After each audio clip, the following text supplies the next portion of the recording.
नमस्कार मंडळी, मी मेघा तुम्हा सर्वांचे एका नवीन व्लॉगमध्ये खूप मनापासून स्वागत करते.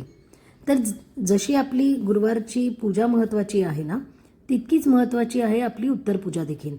कारण पूजा तर आपण मनोभावे करतो, पण उत्तर पूजा करायला आपण थोडीफार कंटाळा करतो.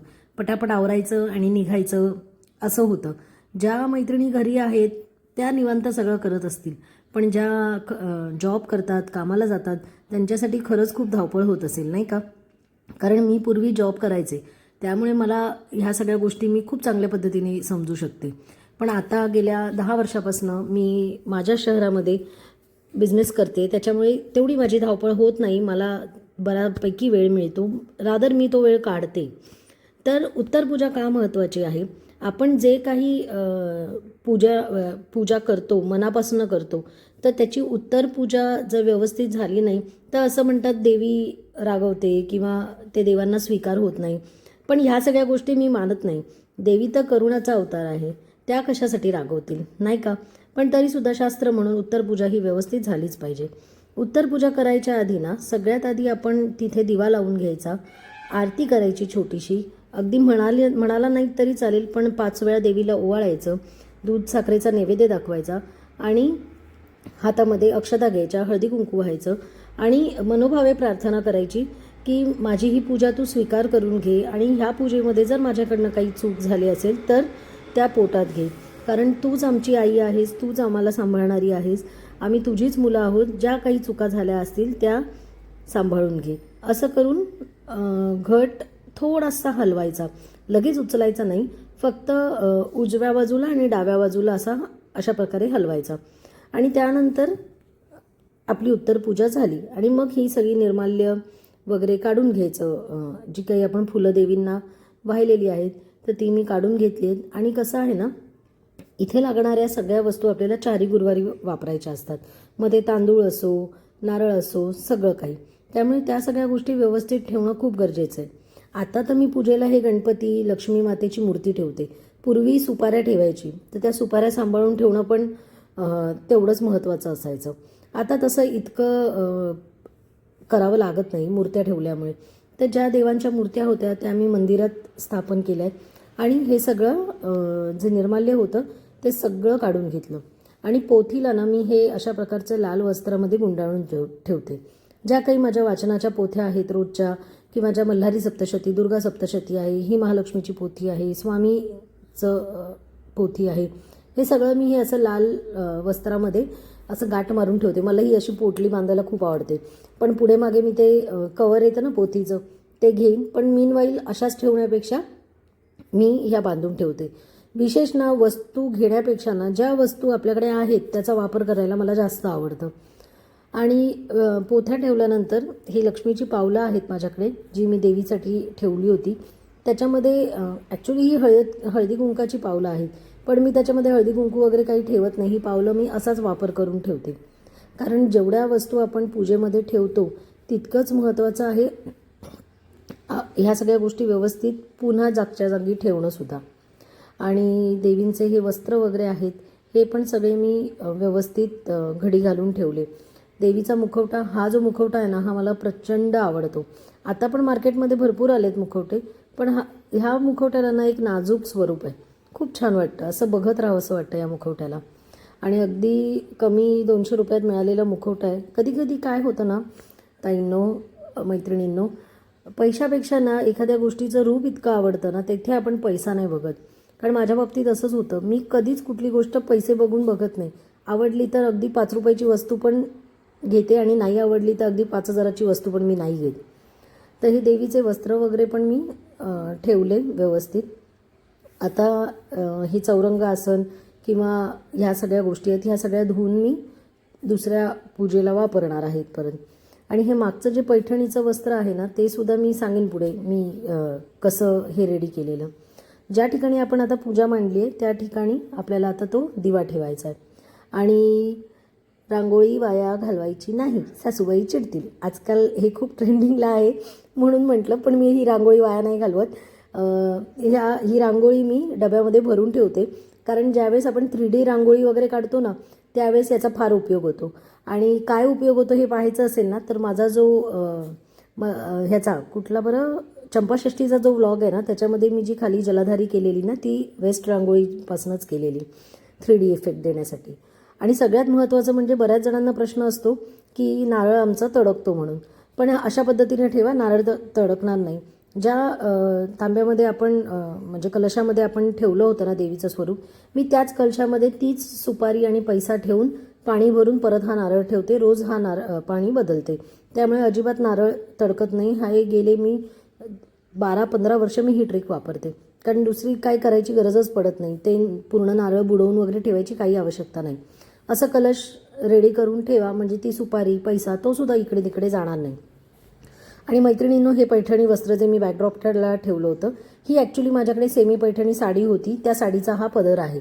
कारण कसं आहे बघा, प्रत्येक वेळेला ते प्रभावळ बनवा किंवा अजून बॅकड्रॉपला काय ना काहीतरी वेगळं करा. ती मेहनत आहे, पैसा तेवढा जातो. कशासाठी हे सगळं? परत त्या वस्तू आपल्याला वापरता येतात का? कारण पुठ्ठा वगैरे खराब होतो सगळा. त्यामुळे मी ना जे घरामध्ये उपलब्ध आहे त्याच्यातनं आपल्याला डेकोरेशन काय करता येईल ना, ह्याच्याकडे माझा जास्त भर असतो. आणि वेळेअभावी ऑफिसमुळे मला इतकं कलाकुसर जमतही नाही खरं सांगायचं म्हटलं तर. त्यामुळे जे आपल्याला वाटतंय, आपल्याकडे ज्या अवेलेबल वस्तू आहेत त्याच्यातनंच आपण काही ना काहीतरी साकारायचं असतं. आणि हा माझा देवीच्या दागिन्यांचा बॉक्स आहे. तर देवीचे दागिने मी या बॉक्समध्ये व्यवस्थित ठेवते, कारण परत सगळ्या गोष्टी वापरायच्या असतात. इथे तिथे ठेवलं तर त्याचे कलर वगैरे निघून जातात. आता हे सगळं आवरल्यानंतर आपली जी पानं आहेत ती घराच्या 4 कोपऱ्यांमध्ये आपल्याला टाकायची आहेत, एक समृद्धीचं प्रतीक म्हणून, की आपल्या घरावरती देवीचं लक्ष राहावं ह्यासाठी. आणि कलशातलं जे पाणी असतं ते पूर्ण घरामध्ये, उंबऱ्यावरती सगळीकडे शिंपडायचं असतं. आणि हा जो माझा कप्पा आहे ना, हा मी देवाच्या सामानांसाठीच ठेवलेला आहे. छोटे स्टूल किंवा माझी काही तांब्या पितळेची भांडी आहेत, हे असे बॉक्सेस करून मी ठेवलं आहे. तिथेच मी या सगळ्या गोष्टी मॅनेज करते. कधीतरी मी हे स्टोरेज पण तुम्हाला दाखवेन. ॲक्च्युली एका ताईंनी मला सांगितलं होतं हे दाखवा, पण काय होतं ना, काही काम निघाल्याशिवाय ह्यातलं सगळं निघत. चला आता आपण सुरुवात करूया रांगोळी साच्यांना. माझ्याकडे काही जुने आहेत, काही नवीन आहेत, तर ते दोन्ही साचे मी तुम्हाला दाखवणार आहे. आणि व्हिडिओच्या शेवटी प्रत्येक रांगोळीचे छाप कसे येतात हे सुद्धा मी तुम्हाला दाखवणार आहे. तर व्हिडिओ स्किप न करता पहा. काही जुने साचे आहेत, काही नवीन साचे आहेत. तर एक एक करून तुम्हाला दाखवते. म्हणजे तुम्हाला आता गुरुवार, अजून आपले 3 गुरुवार यायचे आहेत. तर एखादा जर तुम्हाला साचा आवडला असेल तर तुम्ही तो मागवू शकता. काही साचे मी तुळशीबागेतनं घेतले, काही साचे मी इकडनं एका ताईंकडनं घेतले. तर त्यांचा पण नंबर मी तुम्हाला डिस्क्रिप्शनमध्ये देईन. तर चला एक एक करून दाखवते तुम्हाला. सगळ्यात पहिले माझे जे जुने साचे आहेत ना ते मी दाखवते. त्याला ॲल्युमिनियम फ्रेम असलेले. तर हा बघा, हा एक कमळाचा साचा आहे. त्यानंतर अजून एक आहे, हा लक्ष्मीच्या पावलांचा. आणि या सगळ्याचे छाप मी तुम्हाला नंतर दाखवणार आहे की ह्या अशा रांगोळीच्या साच्याचा छाप कसा उमटतो आणि लाकडी कसा उमटतो. हे गायवासरूचं एक आहे. हे सगळं दाखवणार आहे मी तुम्हाला. त्यानंतर हे 33 गोपद्माचं आहे. दिसतोय का तुम्हाला? हे बघा.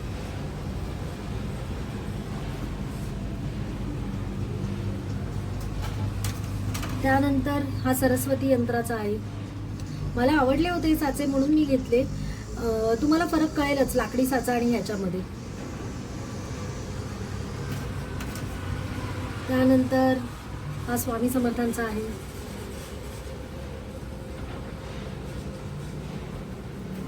हे तर गोल साचे झाले, म्हणजे आपण एखादी मोठी रांगोळी काढतो त्याच्यामध्ये हे आपण काढू शकतो. त्यानंतर बॉर्डरचे मी आणले होते. हे बघा, ही बॉर्डर आहे.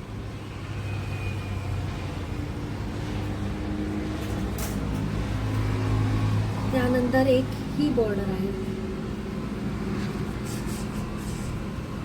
छोटी छोटी बॉर्डर आहे. आणि हे खूप मी स्वस्त घेतले होते. याचे काही एवढं विशेष प्राइस पण नव्हती. 100ला 4 असे वगैरे घेतले होते. खूप जुने साचे आहेत हे माझे.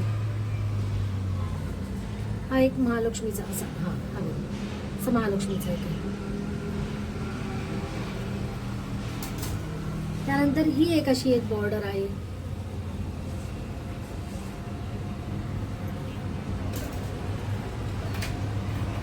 त्यानंतर एक हा आहे, असं दिसतो हा, हा बघा, श्री तुळजाभवानी प्रसन्नचा. हे प्लास्टिक फ्रेमचं आहे.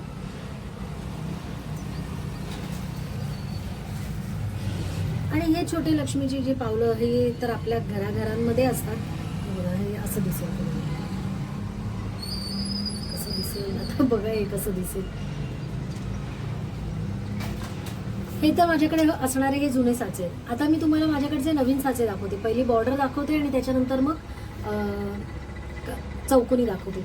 ॲक्च्युली बरेच वापरलेले आहेत ना, त्याच्यामुळे थोडंसं काय म्हणतात ना, हे झालेले आहेत, रांगोळीचे हळदीचे डाग लागलेले आहेत. हा बघा, हा एक असा लोटसचा आहे. आपण उंबऱ्याला छान असा 17 इंच बाय 5 इंचचा आहे. तर ही पण अशी छान बॉर्डर होते आपली, उंबऱ्यात होते, चौरंगाभोवती होते. त्यानंतर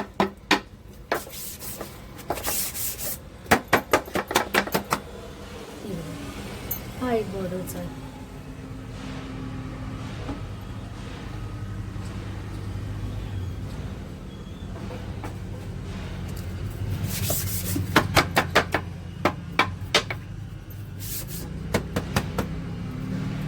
हा एक आहे. लाकडी साचे काय होतं ना, धरायला एकदम परफेक्ट होतात आणि लाकडी साच्याचं इम्प्रेशन पण खूप सुंदर पडतं. मी तुम्हाला सगळ्यात नंतर दाखवेनच, प्रत्येक साच्याचं दाखवेन कसं इम्प्रेशन पडतं ते. म्हणजे तुम्हाला पण फरक कळेल की नक्की लाकडी साचे घ्यायचा की नॉर्मल साचे घ्यायचे. आता जे माझ्याकडे चौकोनी साचे आहेत ना, त्याचं पण तुम्हाला दाखवते. नाही, चौकोनीच्या आधी एक 2 छोटे साचे आहेत माझ्याकडे.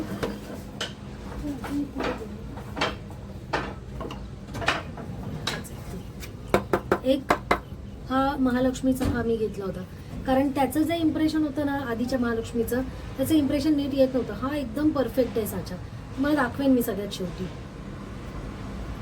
आता मी जे माझ्याकडे चौकोनी कलेक्शन आहे ना, चौकोनी ह्याचं 10 बाय 10 आहे आणि 13 बाय 13चं आहे, तर तेही दाखवते. हा बघा, हा एक अष्टलक्ष्मीचा आहे. हा पण प्रचंड सुंदर दिसतो. त्यानंतर एक आहे, हा बघा, हा सहस्त्रदळ कमल.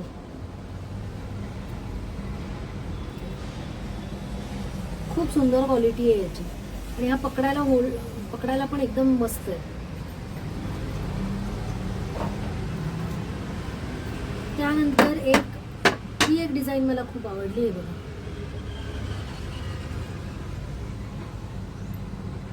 10 बाय 10चे आहेत हे पण खूप छान दिसतात इम्प्रेशन याचे.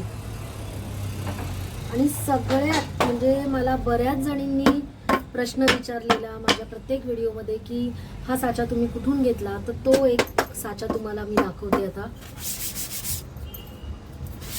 बऱ्याचदा वापरलेला आहे हा साचा. हा बघा, त्याची चिन्ह बघा किती छान दिसतंय.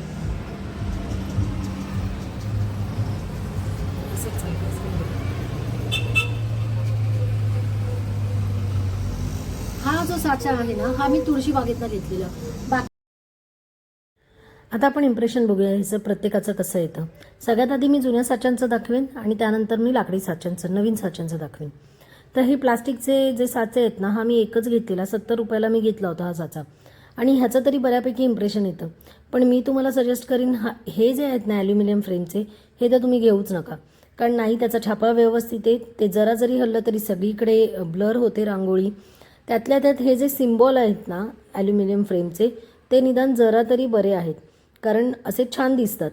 पण जे बॉर्डरची डिझाईन आहे ना, ती काहीच कामाची नाही. हे बघा, तुम्ही बघू शकाल, एकतर ह्याला पकडायला काय नाही आहे, त्याच्यामुळे ती उचलताना जरा जरी हल्ली तरी सगळीकडे पसरते. आणि नाही त्या रांगोळीचे बॉर्डरचे डिटेलिंग एवढे चांगले आहेत, काहीच दिसत नाही. खाली कलर टाकला आणि ही रांगोळी नंतर हा छापा मारला ना, एकदम कसं तरीच दिसतं. त्यामुळे हे तर 2 साचे मी आता फेकूनच देणार आहेत. फक्त तुम्हाला दाखवायचे होते, तुम्हाला एक फरक कळेल म्हणून ठेवलेत. पण आता मी हे टाकून देणार, उगाच अडचण होते घरामध्ये किती वस्तू आणायच्या आणि किती नाही आणायच्या असं होऊन जातं. आणि जुनं जोपर्यंत काढत नाही तोपर्यंत नवीन नाही येत आपल्याकडे. हे जे गोल साचे आहेत ना ॲल्युमिनियम फ्रेमचे, हे मी नक्की रेकमेंड करेन, कारण हे खरंच छान आहेत. ह्याचं इम्प्रेशन छान येतं. आता इवन हे कमळ आणि आपलं सरस्वती यंत्र ह्याचं तर इतकं सुरेख आलं आहे ना इम्प्रेशन. आपण जर मोठी रांगोळी वगैरे काढायची असेल तर सेंटर पीसला आपल्याला काढायचं असेल ना तर हे बेस्ट ऑप्शन आहे, कारण छानच दिसतं हे, प्रश्नच नाही याचा. त्यामुळे काही जे साचे चांगले आहेत ते मी ठेवणार आहेत आणि या व्हिडिओच्या माध्यमाने निदान मला समजलं तरी कोणते मला टाकून द्यायचे आहेत आणि कोणते ठेवायचे आहेत. हां, आता लाकडी साचा तर बेस्ट आहे. एक तर पकडायला त्याला चांगली ग्रेप आहे, त्यामुळे उचलताना हलत नाही आणि त्याचे जे रांगोळीचे डिटेल्स आहेत डिझाईनचे ते अप्रतिम आहेत. फक्त एक आहे, जास्त इकडनं तिकडनं असं स्ट्रोक्स करायचे नाहीत. एकदाच किंवा दोनदाच रांगोळी बेस्ट एकदम, खूप छान येते. आणि हे गोल साचे मी तुम्हाला मध्ये दाखवायचं राहिलं होतं तर तेही मी तुम्हाला दाखवते. हे लक्ष्मीच्या पावलांचा साचा आहे आणि हा गोपद्माचा. ज्या चातुर्मासामध्ये गोपद्म सेवा असते ना त्याच्यासाठी हे बेस्ट आहे. ज्यांना गोपद्म काढता येत नाही 33 त्यांच्यासाठी पटकन होऊन जाते हे. आणि ह्या बॉर्डर्स खरंच अमेझिंग आहेत, खूप छान वाटतात. हे बघा, एकदा आपलं स्ट्रोक केलं की तुमचं कामच होऊन जातं. हे 10 बाय 10चे माझे चौकोनी साचे आहेत मी जे तुम्हाला दाखवलेले. हा एक कमळाच्या डिझाईनचा साचा मी घेतलेला, छान आहे असा, पण त्याची डिझाईन खूप किचकट असल्यामुळे ती दिसत नाही व्यवस्थित. आणि हा अष्टलक्ष्मी रांगोळीचा, हा तर अतिशय सुंदर आहे, प्रश्नच नाही. त्यानंतर एक हा साचा आहे सहस्त्रदल कमल. बऱ्याच मैत्रिणींना काढता येत असेल, मला नाही येत काढायला आणि मी कधी प्रयत्न नाही केला आहे तसा, त्यामुळे हे असं पटकन होतं आणि खूप सुंदर दिसतं हे. त्यानंतर हा एक महालक्ष्मी आईचा साचा नावाचा साचा होता, हा पण खूप देखणा दिसतो, सुंदर एकदम नाजूक वाटतो. आणि हा सगळ्यांचा आवडता लक्ष्मीच्या पावलांचा साचा, हा तर इतका सुंदर आहे साचा, मस्तच वाटतो. हे बघा, खूप सुंदर वाटतं. रेड कलरच्या बॅकग्राऊंडवरती हा जर साचा ही पावलं उमटवली ना मस्तच वाटतं.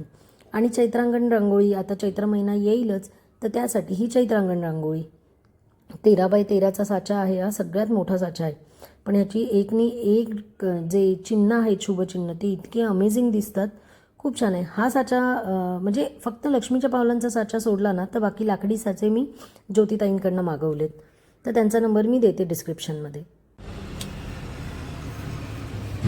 तर पाहिलं इम्प्रेशन कसं वाटलं तुम्हाला, मला कमेंट करून नक्की सांगा. नक्की तुम्हाला सगळ्यात जास्त कुठल्या साचा आवडला ते. आणि जर हे मागवायचे असेल तर त्या ताईंचा ज्योतिताईंचा नंबर पण मी देते, तर तुम्ही त्यांच्याकडनं मागवू शकता. तर असा साधासा व्हिडिओ होता आजचा. तर कसा वाटला तुम्हाला मला कमेंट करून नक्की सांगा. आता भेटूया पुढच्या व्हिडिओमध्ये. तोपर्यंत आनंदी राहा, उत्साही राहा, निरोगी राहा आणि सगळ्यात महत्त्वाचं म्हणजे खूप खूप खूप खुश राहा. भेटूया नेक्स्ट ब्लॉगमध्ये. तोपर्यंत बाय बाय.